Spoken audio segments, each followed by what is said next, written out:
What's happening, good people? Thanks for joining us again. Glad to be back here. I know we missed last week, but hopefully this week we can cover some ground that we missed last week. This week, as we continue talking about the boys, W.E.B, the boys, Dark Water, Voices Between, from Within the Veil. This week we're talking about the hands of Ethiopia. Interesting chapter. Maybe see what kind of kicks off this conversation this week.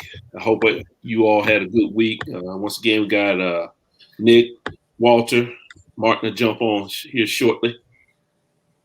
But this was an interesting chapter, to say the least, as all of them have been. But this one is kind of a little different than some of the previous things we read about the boy or read from the boys.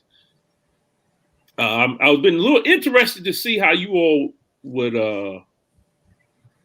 read this one. I know Nick kind of, at least before you came on, Walter, he was kind of throwing some things out. But what was your take, Nick, from the first one? Because I know you had gave me a little bit of heads up, but tell the people some of the things you were your first read about this, and then we'll go more into detail about some other things as well. I guess in reading this, it was more of how the boys was trying to, I guess for me, paint the picture of how the colored or African, or for our sake, the African American, was building up a certain kind of resistance towards this white push. And one of the things that made me think about that, where was it? It made me think about some of the people who were, I guess, martyred by whiteness. When he talks about it on page 33, he says, Negroes of ability have been carefully gotten rid of, disposed from authority, kept out of positions of influence, and discredited in their people's eyes, while a cast of white overseers and government officials has appeared everywhere. So it was kind of, I after reading that, I kind of read from this lens of building not a tolerance, because it's not a tolerance, but it's I don't know the word to use, maybe a pushback towards this cast of whiteness trying to rid the African or the African American of its power, prestige, and its place in not America, but just in society as a whole. Yeah. The boys is writing this. He specifically talks about this particular period of 1914 to 1918, and how black labor during that time, I guess that's right after World War. Still doing World War One. Yeah, doing World War One. How black labor was being used, and black folks were being overused. And he's seeing this, how you're taking the greatest asset, these able-bodied people, using them for labor, and then wondering why this particular region is not prosperous. Because you notice he makes this statement about Haiti, like he says, like, you've tried it in Haiti and was it Liberia? I believe that was the other one he said. And you said it failed, but you never came to the realization, or was never honest about why this happened. You place these people in these restraints, And then it's kind of what I can't think of his name, the guy who wrote the book to the Africans around the world. What's that? Y'all remember that title? We talked about it before. The title is not coming to the top of my head. I'll get it in a second.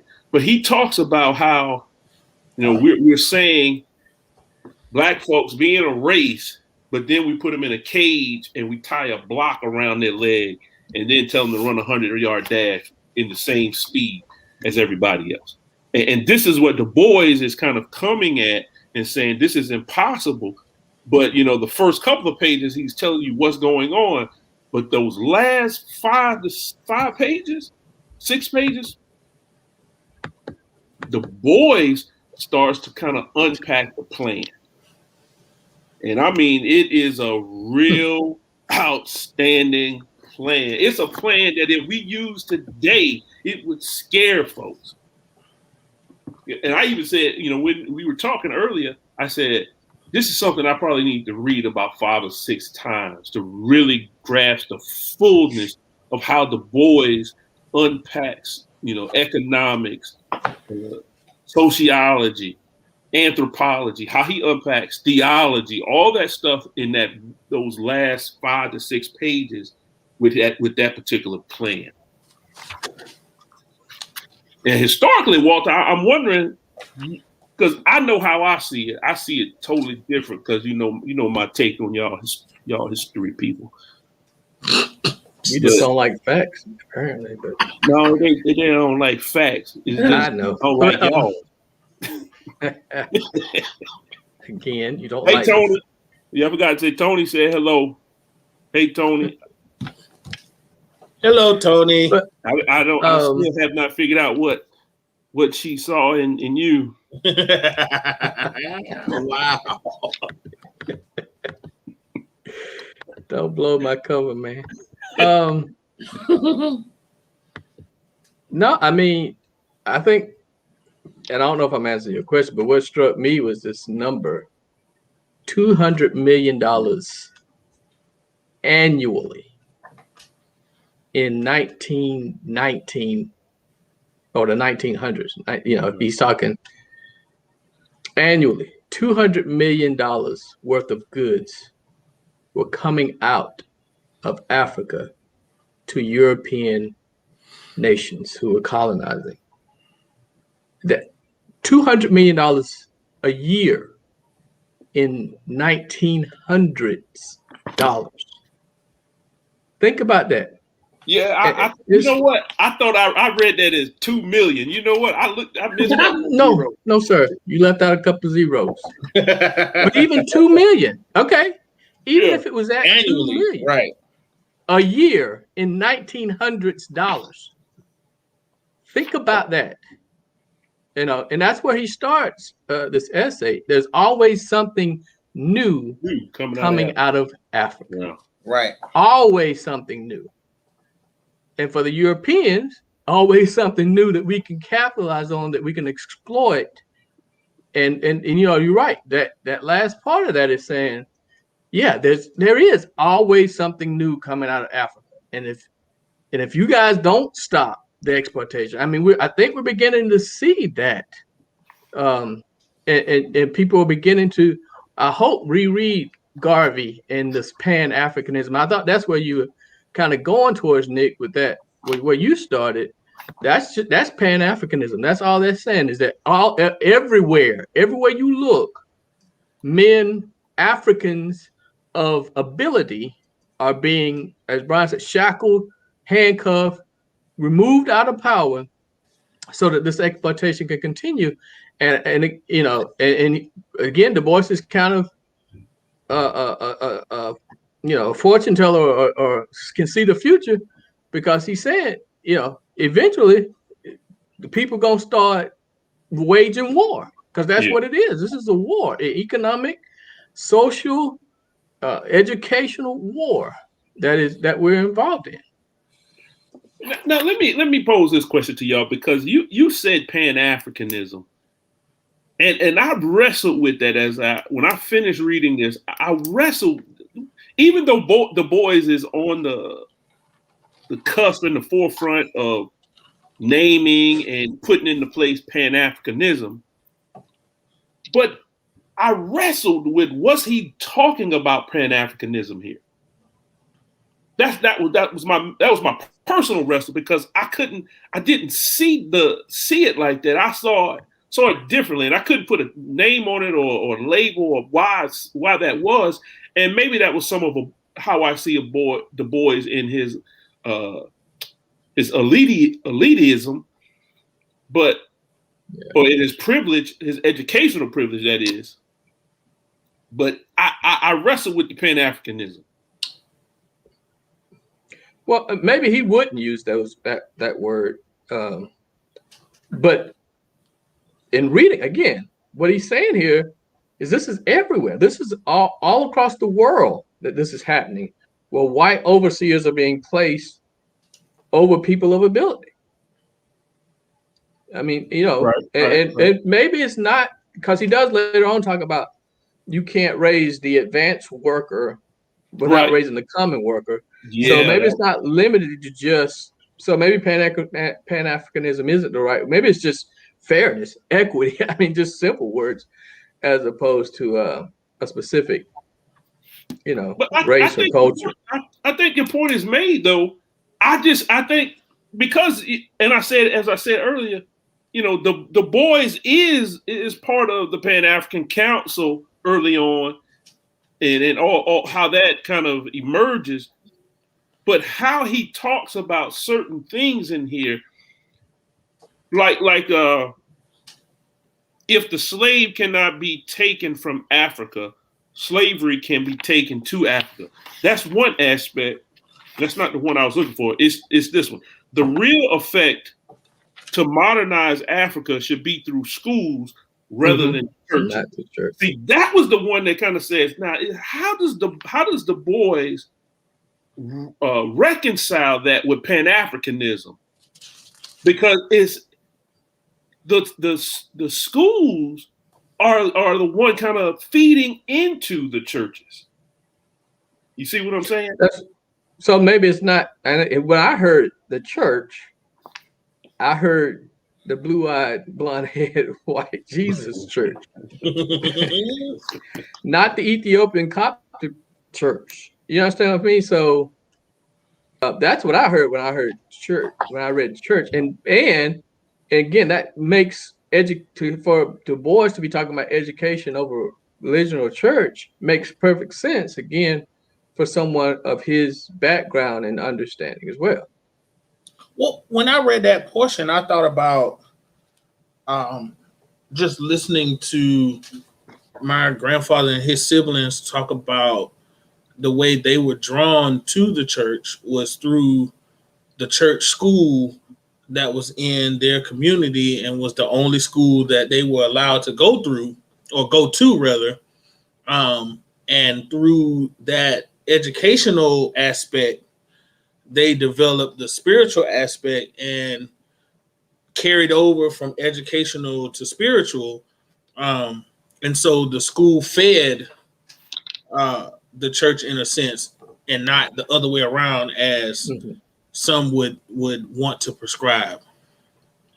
But part of that too, Nick, I mean, and again, I don't know if this, I mean, but the initial schools, the first schools, when schools were up, I should say the first schools were just for rich folk, people who felt that, you don't want your farmhand educated because then he ain't no good as a farm. I mean, same thing with the slavery.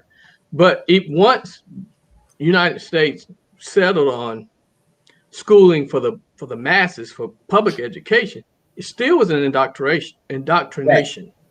It still was about, the bootstrap theory and, rugged individualism and all of this stuff that was then reinforced in the church.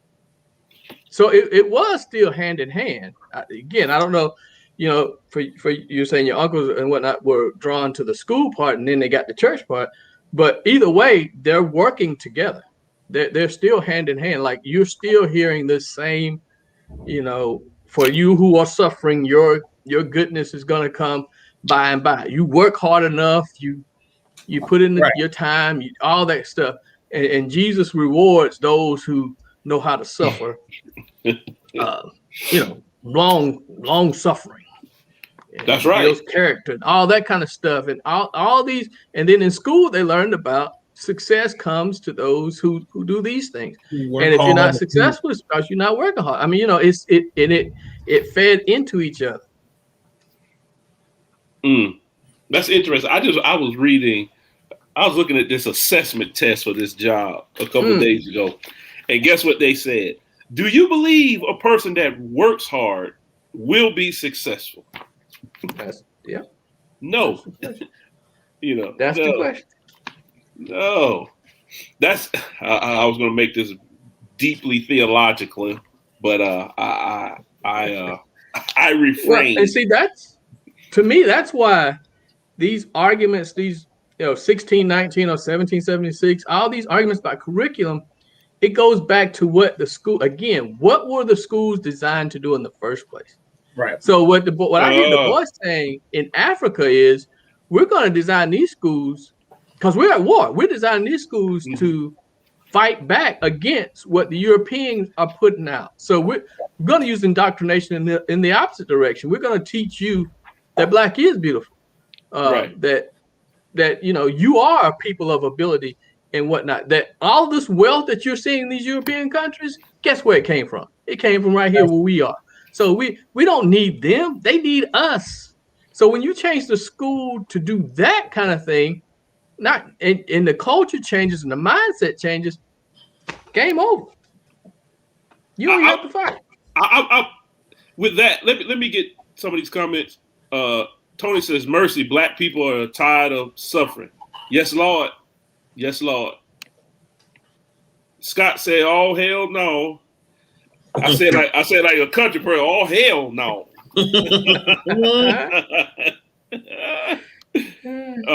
And what is success and who gauges it? There you go. Now, Tennessee Williams, y'all know Tennessee Williams, the playwright. He wrote this article called "The Catastrophe," or this kind of essay or whatever, called "The Catastrophe of Success." And to him, he says, when a person becomes successful, it's catastrophic because at that point they have nothing else to gauge where they go from there. Because at this moment, he was at the pinnacle of his writing days, sitting in a New York apartment, money out the yin yang, and he's ready to commit suicide because he had reached quote unquote success, but he realized he hadn't made a difference. And this is, I think, the Bois is dealing with that in a different manner. Because Du Bois found himself in Tennessee, coming out, when he had to go in there and deal with folks and go into some of them backwoods areas. And when I say backwoods, I'm mainly talking about in the back streets, dealing with folks who were impoverished and who were not as educated as he was, but yet he learned how to teach them even better. So he finds that. Scott, if the cross is the burden to bear, is success even the goal? Well, I can tell you this. Go ahead. You gonna say something? I was gonna go back to the whole idea of success. Again, if you're taking it, excuse me, just on the monetary and what has been taken from Africa and is now in the Western world, you might look at that as being successful. But if you're talking about, but then you're trying to reconcile the idea that this is a particularly Christian or at least religious, ethical people, and you're talking about civilization, then have you succeeded in the things, the ideals that you claim that you believe in. I mean, so to me, you're out of balance now. You're spiritually you're out of balance because you're fragmented. You're saying one thing, saying you believe in one thing, you promoting this democracy and freedom and all these other things that you're saying you're fighting, particularly if you bring into the idea of world wars, more so World War II than World War I. But be that as may, you're still fragmented. So are you really successful in the way that you're trying to promote, or are you just delusional to yourself, or are you just that deceitful and evil even to then claim to be successful, knowing that the way you got it violates all the principles and beliefs that you say you believe in? Well, that tears apart their whole, and they'll never admit that. That's what I'm saying, exactly. Because, and I didn't know. I read the Black Sphinx that led up to this, about the hands of Ethiopia, and I highlighted these two lines right here. It says, "Valiant spoilers of women," and no offense to our feminine friends, but to be a spoiler of a woman of the physically weaker sex is no valiant at all, no valiancy at all. And then conquerors of unarmed men. What does it take to conquer somebody who's not armed? I mean, so if these are your claims, this is what I'm giving. These are your claims. You're a valiant spoiler of women and a conqueror of unarmed men. That's your success. So that leads me to what I wanted to ask, and you mentioned it earlier about when the Bois is talking about the belief of helping people, that Africa needs to be helped.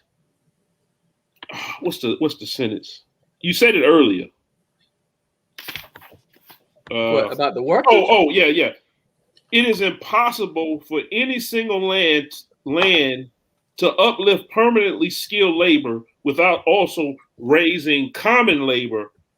So too, there can be no permanent uplift of American or European labor as long as African laborers are slaves. That, I think, that kind of connects to everything we're talking about success, and especially in the American context. When slavery, the slavery as an enterprise is the backbone of American wealth. Mm-hmm. It is no way you can talk about you're successful when you have used black labor, black free labor at that, to build your wealth on everything, and then you're successful based on that. America doesn't, we know America doesn't exist without free labor. Yeah. Right. Power. And the profits don't continue to roll in without exploited labor. So now that we've got minimum wages and all this other kind of stuff, guess what corporations do? We go overseas. Yeah. We go where your laws don't apply to me. And then we elect people who then say, the problem is all of our business have gone overseas, who got money from the corporations that sent the jobs overseas. Do you understand? Do you see the problem we're in, the conundrum? The people who are supposed to be fixing the problem are getting paid by the people who created the problem. Right. We're seeing that firsthand right now. Go to a fast food restaurant right now. Help hiring now. Yeah. Hiring now. You have underpaid people for so long, and now, and then they were able to get an affordable wage, an affordable earning, or affordable monetary funds. Let's say that. And they like the heck with you and your job. And now you see, and they said that this is something that can keep us afloat. It still ain't enough, but it keeps us afloat. But it's better than what I was making. Right. And you want me to go back to work when I can get this over here for free and it's more? Why would I go work for less? It ain't for free. It ain't for free. That was the profits that they were supposed to be Right. getting in the first place. Exactly. That's what. That's when it just. And people know, the people who are saying that, the people who really know, they know what they're saying. And now somebody who don't know, I can maybe give you some grace because you really don't. But I've talked to people who really know, and they say that kind of thing about, well, you shouldn't be getting free money. They're not getting free money. No. They're not getting free money. No. In no way, shape, or form. So it really is this whole, again, it goes back to that indoctrination of this mythical meritorious society that we supposedly have, when it's based, as Nick said already, when it's based on the exploitation of labor. Yeah. First it was slave labor, and now it's cheap sweatshop labor. Right. And again, we're all a part of it. No doubt. But that's what it is. And until we are really willing to face what Du Bois is saying here, to permanently uplift the common laborer and say, it not that you deserve, it's right to pay you a wage that is livable, that is decent, livable and fair, right? But the thing that baffles me is that these corporations that are offering below standard labor or wages have continued to succeed and continue to grow during the pandemic. Oh yeah. And so with you're making more than enough to pay livable wages. That's never been the question. Right. But because you are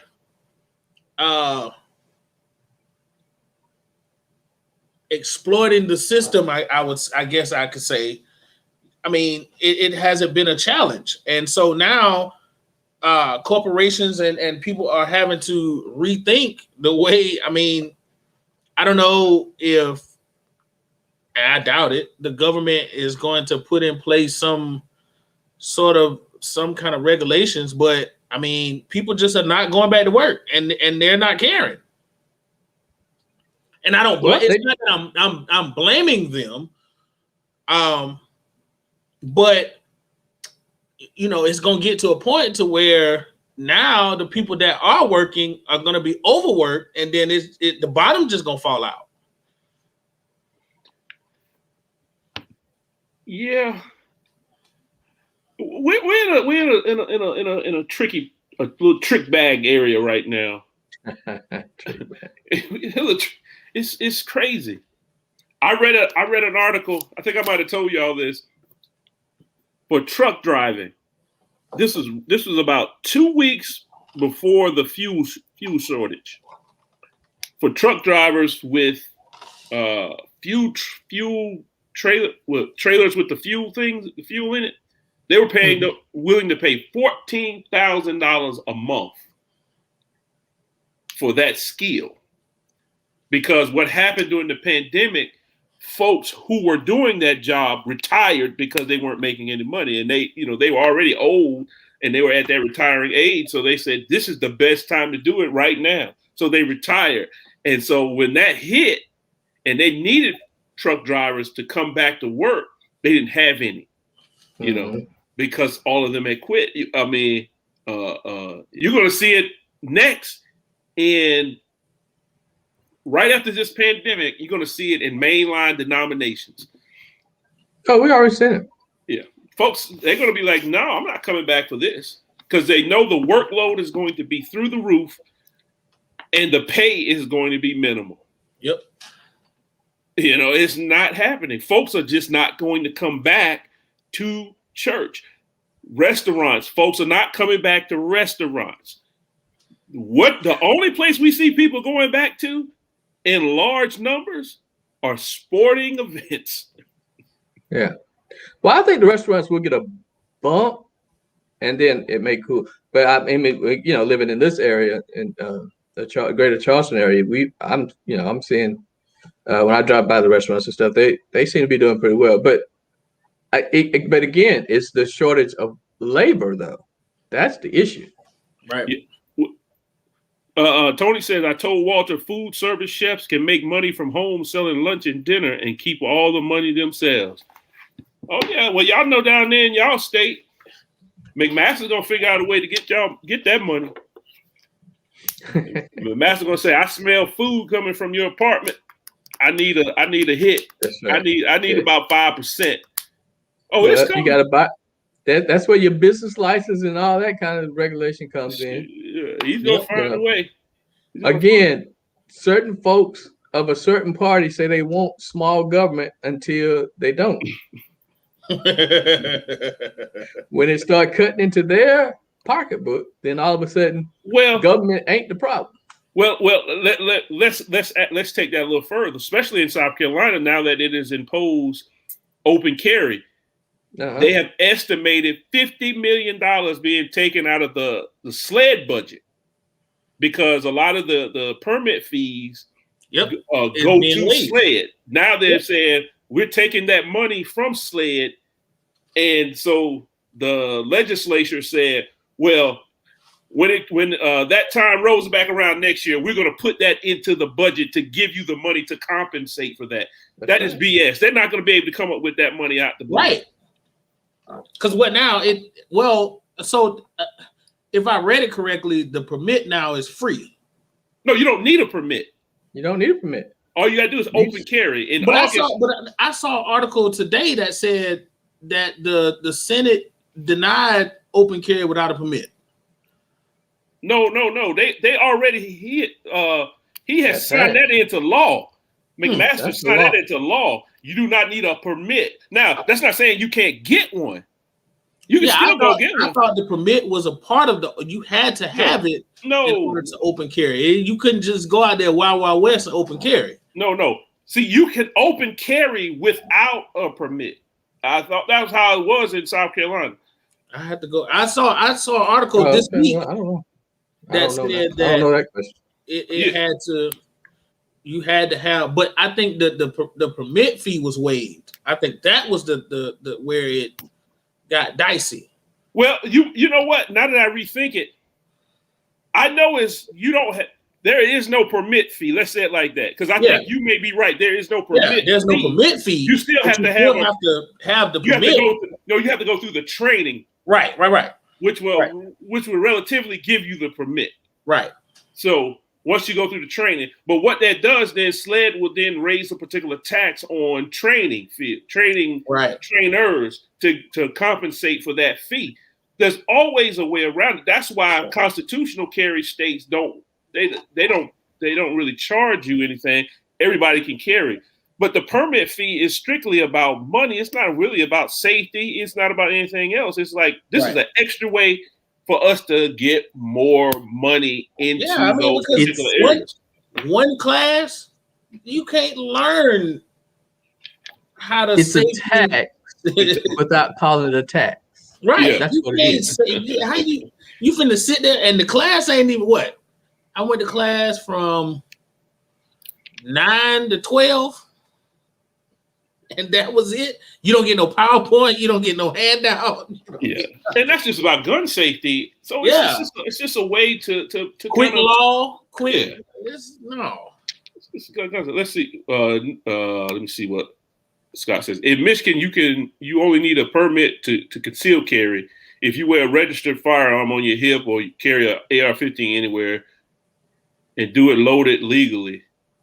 Do it loaded and legally. This is open carry and it is legal in most every state. Right. Michigan, you can't open carry without a permit. North Carolina, Georgia, the same way. Open carry without a permit. Concealed carry, you need a permit. South Carolina is a little different where you can open carry with permit. Yeah. But I know that big thing was SLED was did not care.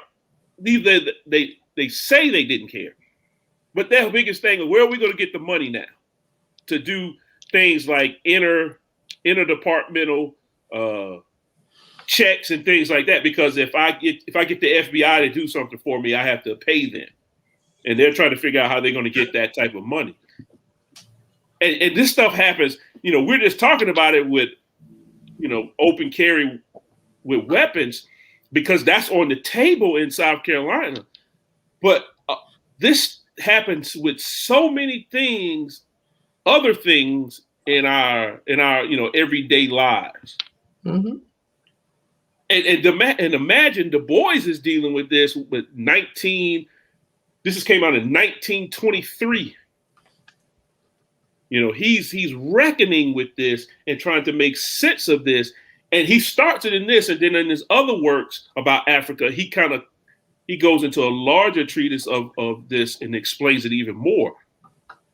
Because if we put this stuff into practice, this is one of the most pro-Black independent statements that I have read in a long time.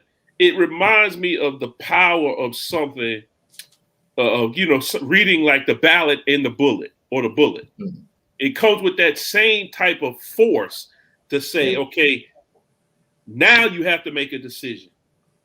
White America, you have to now make a decision because this is not up for debate. And this is what this particular essay says. Yeah. It can be uncomfortable. Oh, no. Yeah, he calls it what it is.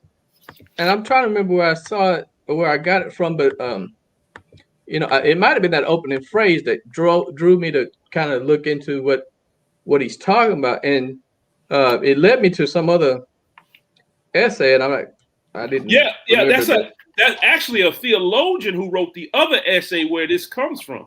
If I'm not mistaken, you're talking about Semper Nova Quid Ex Africa, right? Yeah, right. Yeah. It's a theologian who writes that talking about Christianity. Well, this may be different because this guy seemed to be a political scientist because he uses the phrase democratic despotism. Now, if you're a despot, you are authoritarian. You don't allow democracy. So he's calling American imperialism and European. He's saying that American imperialism is just an extension of Western European imperialism. He's calling American imperialism democratic despotism. And he's saying, and I wish I guess I could, but this author is saying that America has to make a decision. Are you a democracy or are you a despot? Because you can't be both. You can't go around the world talking about we spread democracy. Meanwhile, you're acting as a despot because you're taking, for example, the Queen in Hawaii, taking the people and putting them under house arrest. You're taking people who were democratically elected and putting the person in, taking them out and putting a person in that will allow you to do the things economically that you want to do. I mean, I'm saying it a little more crass than he does. He uses a little more eloquent words, but that's basically what he's saying. That America is a democratic despot that trying to be both, and you can't fragment that way. You just can't continue on trying to be both a democracy and a despot.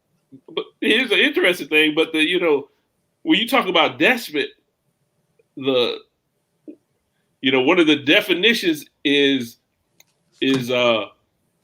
oppressive and cruel. Right. Especially, I like the way they define it. Especially those who are cruel and oppressive when you're talking about power. And America has always been that way to Black folks. And this is the interesting part of what Du Bois was pulling out. That was the way that he did it was, you see how intelligent he is. Like, it's almost comical how he says it.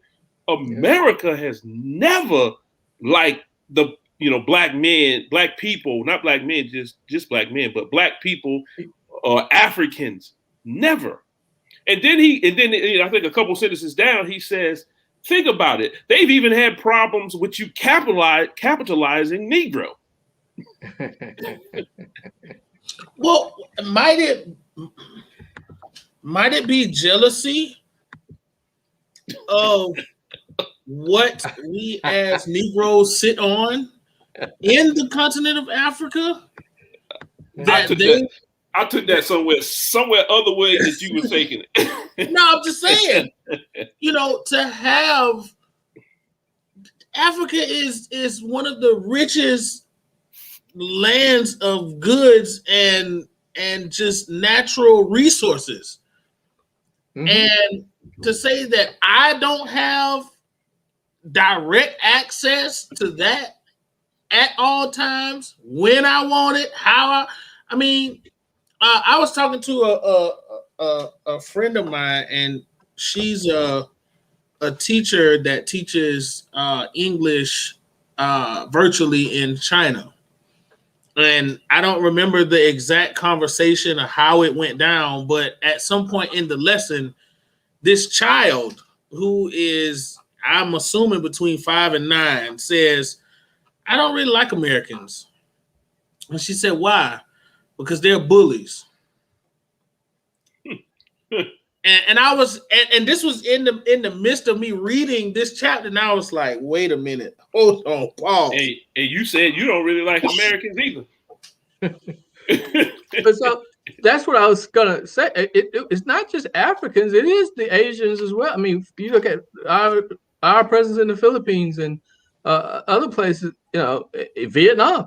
I mean, a lot of it is where we again claiming to be for democracy, particularly in Vietnam, took someone who was democratically elected and removed that person out of office to put someone in.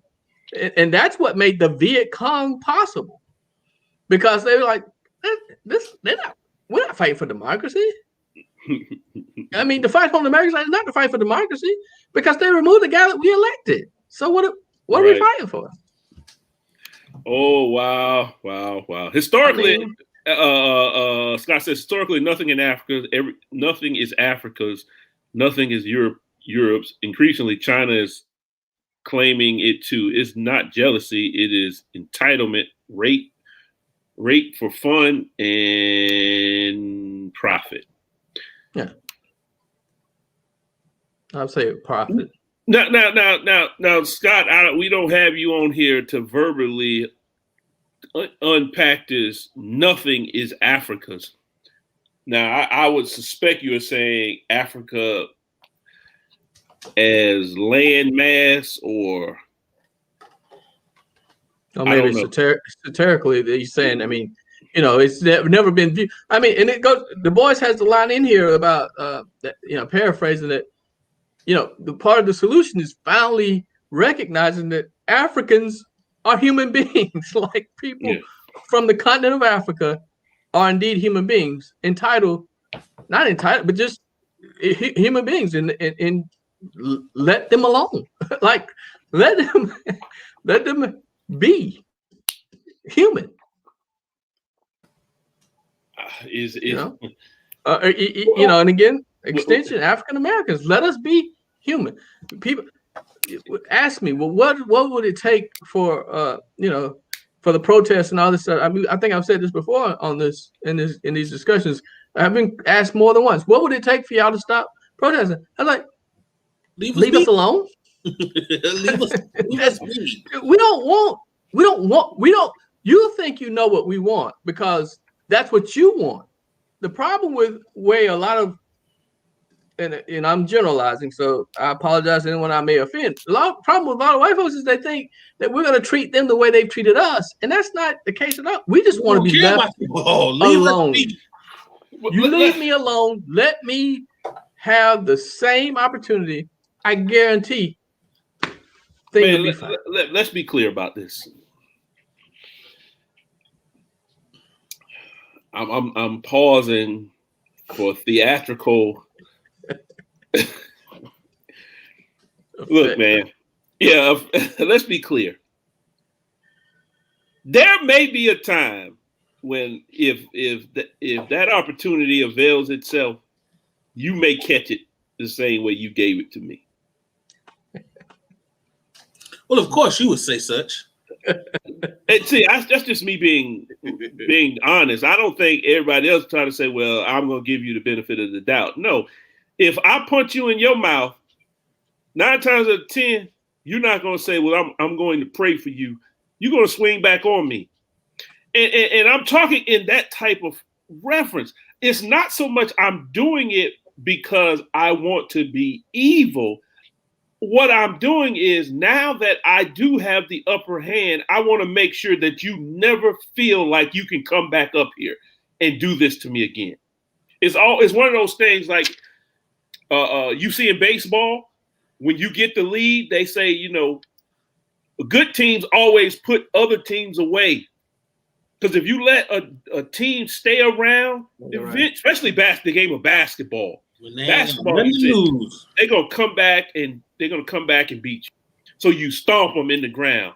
And I'm a firm believer of that. Like, I can't just let you, when I get the upper hand, just say, hey, you know, hey, I know you didn't really mean to do that. It was just, as someone said to me, someone made this statement to me that they were a product of their environment.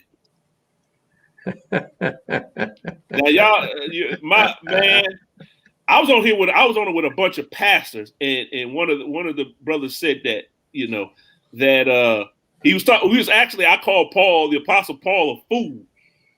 I said the Apostle Paul was a fool. He's like, you can't call the Apostle Paul a fool. I said, why? Some of the things he says is foolish.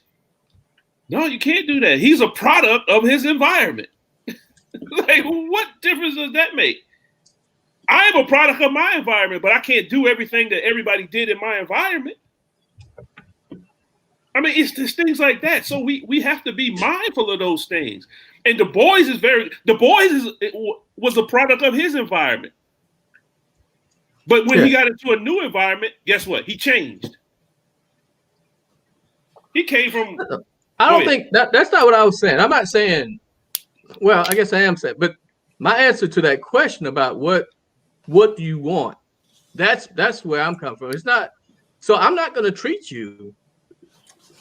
You know, the answer is almost like, you know, I do agree. Like when Ruth Bader Ginsburg was alive, and someone asked her, when will you be satisfied? How many women on the Supreme Court would make you happy? She said 9. Because for a long time it's been 9 men, and there were no problem. So why not 9 women? Right. So that is the kind of mindset, but that's not like I'm getting back at you. It's just that, well, there might be 9 qualified women who need to be on the Supreme Court at the same time. Like those might be the 9 most qualified people on the face of in this country who should be on the Supreme Court. And what would be wrong with it being that way, since we've had 9 white men forever, until, you know, recent time. I gotta run, guys. Hate to leave, but I gotta run. All right, holla. Be good.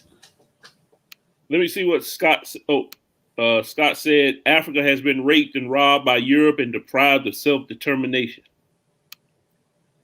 And then he said Europe and the States now know life is not a game, though. They don't put you away. They take your shit and enslave you and then make you feel inadequate to be on the same playing field. Colonization is more than putting away an opponent. It is making them quit the rest of their schedule. Yeah, that's profound. Yeah.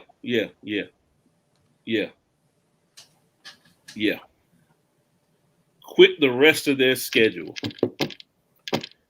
Colonization has done a number on black folk and white folks, and this is one of the things that Du Bois was saying, even with this emerging of what he termed, I believe, was the new African state, is that if these particular strategies that he's kind of laid out didn't work, or when they don't work, it just doesn't affect black folk. It affects white folks the same, you know, because colonization is not just harming those who are being colonized. It is harmful for the colonizer as well.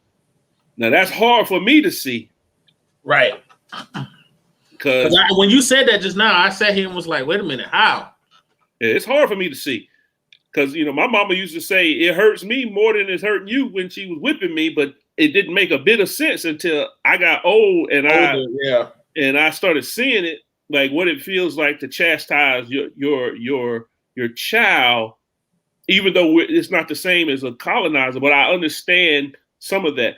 Colonization produces something ego, ignorance that you cannot easily separate from. Tony said yes, and Scott says this is what colonizers use white trash for. Wow.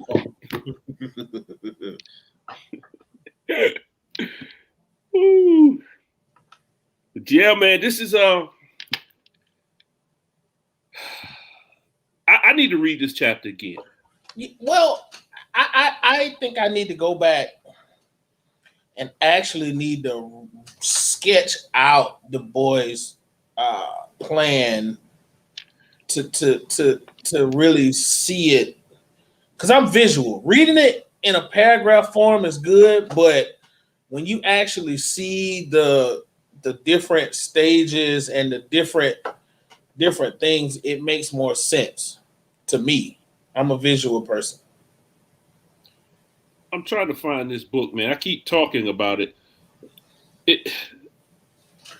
It's called the World. No, that ain't it.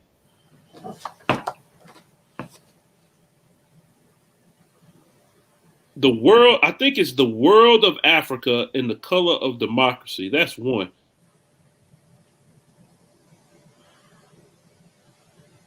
And in that book, what he talks about in those last 5 pages, he spills out in a greater form about these particular strategies,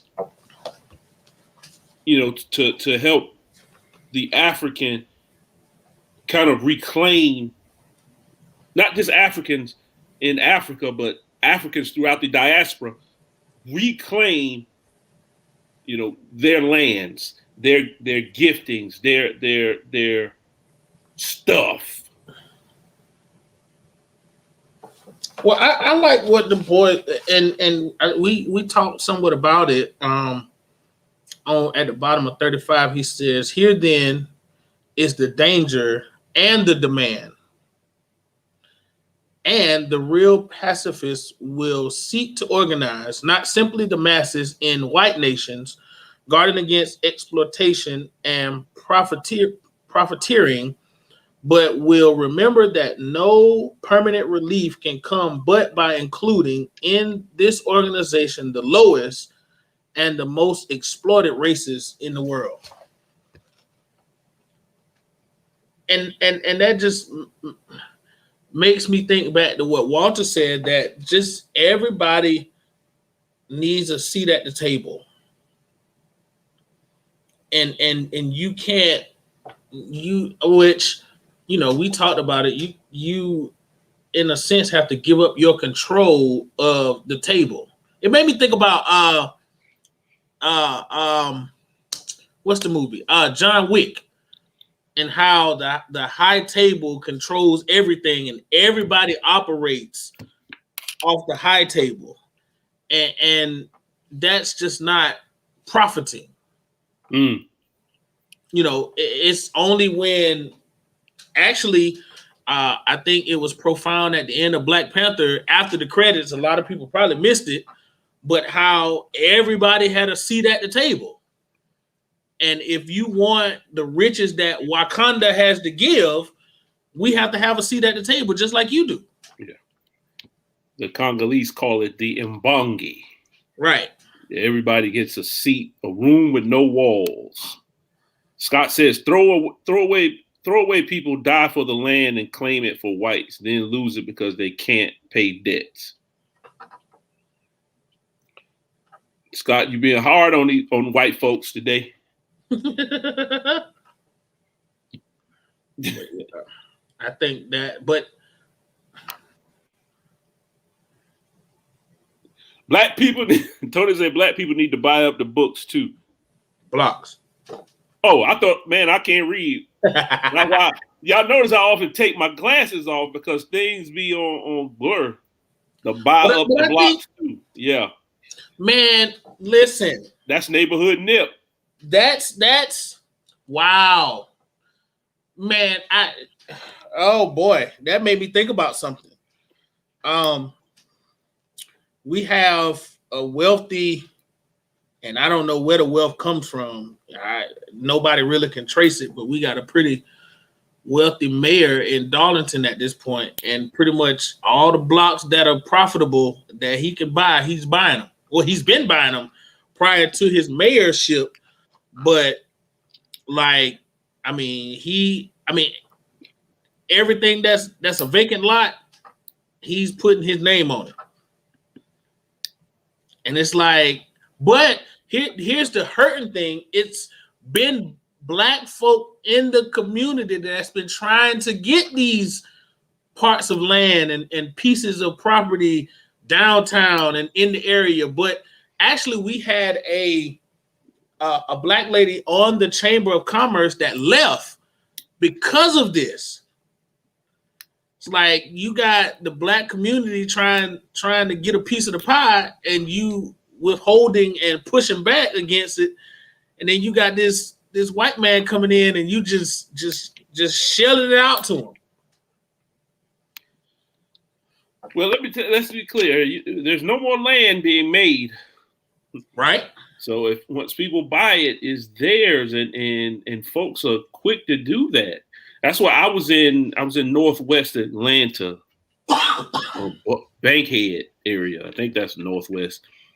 And I rode through this neighborhood, and there was a bunch of houses in this particular neighborhood. But you'll see these refurbished houses, and then you'll see houses that has been taken over by vines and shrubbery. And you can see the gentrification slowly creeping into this particular area in Bankhead. And I said, it's coming. And I remember T.I. saying something, because I think he's from somewhere. I don't know if it's Bankhead or where, but he's T.I. somewhere around that area. But T.I. said, him and Killer Mike said, we need to buy up these properties. Even if you don't refurbish them right away, you need to buy them, because once somebody else buys them, it's a done deal. They're gonna get it for cheap and sell it for profit. I mean, look at much profit. I will say this, and then we'll close. Look at North Main. So when we were in school on North Main, I remember North Main when half of that stuff was. I remember when Krispy Kreme donuts used to be where Dick's funeral home is. Wow. You may not remember that. I don't remember that. Right there at West Confederate, that used to be a Krispy Kreme donuts right there. It was a wooden store right there. But so that particular area is an empowerment zone, and folks just started slowly creeping down. The major car dealerships, the Cadillac dealership used to be right there. That's where folks used to buy their Cadillacs, right there. And once that left, that neighborhood slowly started to transition to more of a place where people could come down Main Street. And now it has become major foot traffic for people with, looking for, food and entertainment. And it was a slow process, but there was a bill that was from the state. They had like $535 million to renovate from North Main all the way to 20. And I saw it.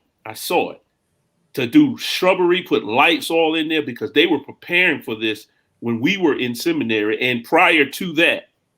And so this stuff is mapped out and taking over things. And if we don't buy up those areas and try to figure out how to, build teams to, everybody putting in X amount of dollars to go buy up a particular block or house and then work our way down. I mean, hey, we're going to continue to be trapped, man. So we got to build up a trust for each other, and not have a capitalistic mindset. Well, that's hard to do in this capitalistic society we in. We've been indoctrinated into it. We got to trust each other. We're doing it for the community, not necessarily for personal gain. Yeah. No doubt, no doubt. Hey, well, once again, we thank you all for tuning in. Come back next week and chat with us as we continue on in this great text here. Next week, we'll be talking about the work of work and wealth. Of work and wealth. And we'll see you then. So, as always, stay safe, be cool, and chill. And we'll see you next week. Peace and grace. Oh, Dabo Jack.